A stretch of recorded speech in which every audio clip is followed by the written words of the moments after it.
تعالوا شوفوا ورق العنب اللي انا خزنته معاكم السنه اللي فاتت. ركنته سنه كامله علشان خاطركم بس. ايوه، علشان خاطركم انتوا بس قلت لازم اجربه وافرحكم بالنتيجه. النتيجه دي يا جماعه مبهره جدا. والله انا فعلا مخزناه من السنه اللي فاتت وقلت لازم اعمله مع حبايبي.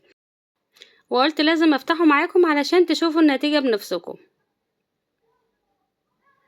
شايفين؟ سنه كامله سنه كامله حطاه في التلاجة بس من تحت. يعني لو انت ما عندكيش فريزر او ما عندكيش مكان تحطي فيه، الطريقة دي رهيبة جدا وصراحة صدمتني. فعايزاكي تجربي وهتدعيلي ان شاء الله. شايفين؟ لا شكل ولا طعم غير معايا. لاخر واحدة يا جماعة، والله العظيم حاجة كده تحفة. لو عايزين الفيديو عندكم في القناة. انا قايله فيه كل تفاصيل التخزين، وكمان هخزنه معاكم بنفس الطريقة ان شاء الله السنة دي. النتيجة صراحة كانت مبهرة جدا، احلى من بتاع المحلات 100 مرة. يعني لو ما عندكيش مكان في الفريزر او في التلاجة، هتخزني كمية كبيرة من ورق العنب من غير ما يبوظ منك، وهيفضل معاكي سنة كاملة. شايفين الجمال؟ طريقة مبهرة جدا ومرضية. شايفين شكله يخطف العين. يلا نشوف البطرمان التاني. شايفين الضغطة دي؟ علشان احنا كنا عاملين عملية تعقيم للبطرمانات بتاعتنا، ولازم تكون محكمة الغلق بالشكل ده. هنطلع العين بتاعنا، ولازم اثناء التخزين تكوني حاطه استرتش راب علشان الغطا ممكن ينزل صدى على الورق العنب بتاعك. شايفين؟ حاجه كده من الاخر. اتمنى لو عجبكم الفيديو تعملوا لايك وشير وسبسكرايب علشان يوصلك منه كل جديد، وكومنت محفز زي كده حلو علشان يشجعني. وحط اللايك علشان اللايك بيرفع الفيديو. شايفاك اللي مش حاطه اللايك؟ طب ليه يا جماعه؟ هي الفيديوهات بتاعتي مش بتعجبكم؟ ده انا بحاول اعمل لكم كل حاجه ترضيكم. وتاني حاجه انا عندي مصداقيه. يعني لو جربت حاجتي وما لقيتهاش فيها مصداقيه، ما تعملهاش. يعني عايزين تقولوا ان الفيديو ده ما يستاهلش لايك؟ لا، يستاهل لايكات كتير جدا. وكمان مش هسيبك كده، لا ده احنا هنحشيه وناكله مع بعض دلوقتي حالا. يلا بينا نحشي الورق بتاعنا ونشوف النتيجة بتاعته مبهرة ولا لا. هنحشيه مع بعض. طبعا الناس المبتدئة اللي هي لسه في المطبخ، هنحشي على الوش الخشن. تمام. وهنخلي الناعمة من بره، ونحط كمية من الرز قليلة ونقفل عليه بالشكل ده. وبعد كده نقفل من الجنبين ونلف رول. دي للناس اللي مبتدئة. طيب لو مش عارفة تلف على ايديكي، بتحطي برضو الورقة بالشكل ده، وبتحطي شوية رز وبتلفيه، وبعد كده بتقفلي من الجنبين.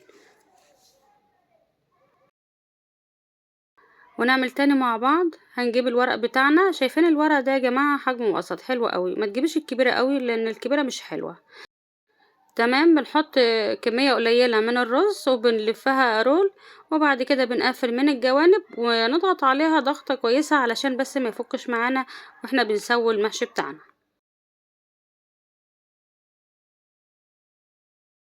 ولو عايزين خلطة المحشي اكتبوله في التعليقات وانزلها لكم. انا هخلص الكمية وهرجع لكم. انا خلصت الكمية وهنجهز الحلة اللي هنحط فيها ورق العنب. بجيب هنا شرايح من الطماطم والبصل. عندك جزر حطي، المتوفر عندك حطي.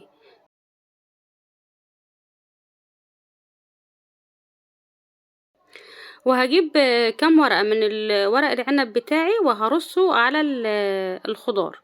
ليه برصه بالشكل ده؟ علشان لو الخضار بتاعي اتحرق او الحلة مني يعني اتحرقت شوية، فهنعرف نقلب الحلة بتاعتنا. انا هنا اللحمه دي انا كنت سلقاها طبعا سوا كامل. لو عايزين طريقتها برضو اكتبولي في التعليقات وانزلها لكم. برص اللحمه دي ضاني. برص اللحمه بالشكل ده. طبعا انا مقطعها هنا كبيره علشان بس فيها عظم.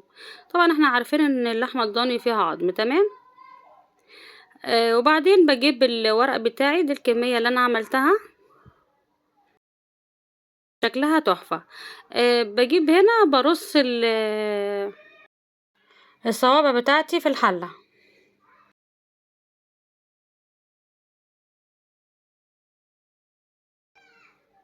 حاولي تخلي اللحمة بتاعتك في النص شوية علشان الصوابع تبقى من بره، علشان لما تيجي تقلبيها ما تفكش منك.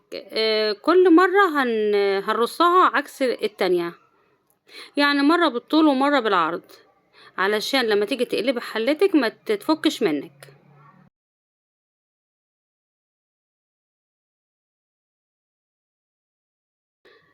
لو نفسك تقلبيها وما تفكش منك اعملي الطريقة دي، وان شاء الله هتعجبك جدا وهتدعيلي. وهفضل اكرر لحد ما اخلص الكمية بتاعتي كلها، مرة بالطول ومرة بالعرض. انا حبيت ارص الحلة بتاعتي معاكم علشان بس تشوفوا الطريقة.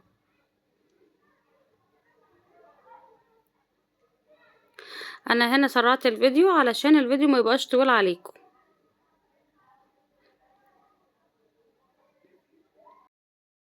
عايزه اقول لكم محشي ورق العنب ده كانت ريحته جباره وطعمه كان حكايه. هنفضل نرص ونكرر بالشكل ده لحد ما الحله بتاعتنا كلها تتملي، ولازم ترصيها بالشكل ده علشان لما تيجي تقلبي الحله ما تفكش منك وتبقى متماسكه معاكي.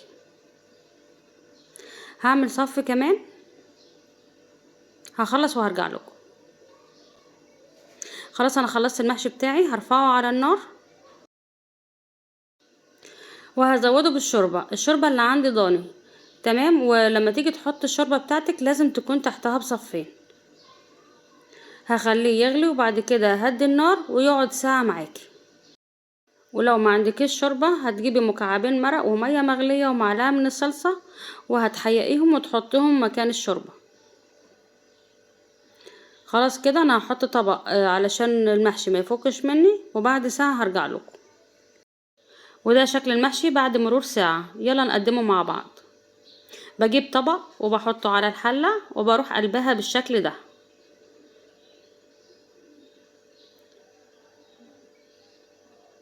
هو الافضل ان انت تسيبيها تهدى شوية. بصوا بقى الجمال، شكلها يجنن، تورتايه. عايزه اقول لكم طعم المحشي ده كان رهيب رهيب بجد، جربوه وهيعجبكم.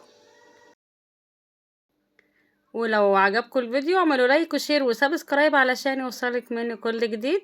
اتمنى تجربوها وتكتبوا لي في تعليقاتكم عجبكم الفيديو ولا لا.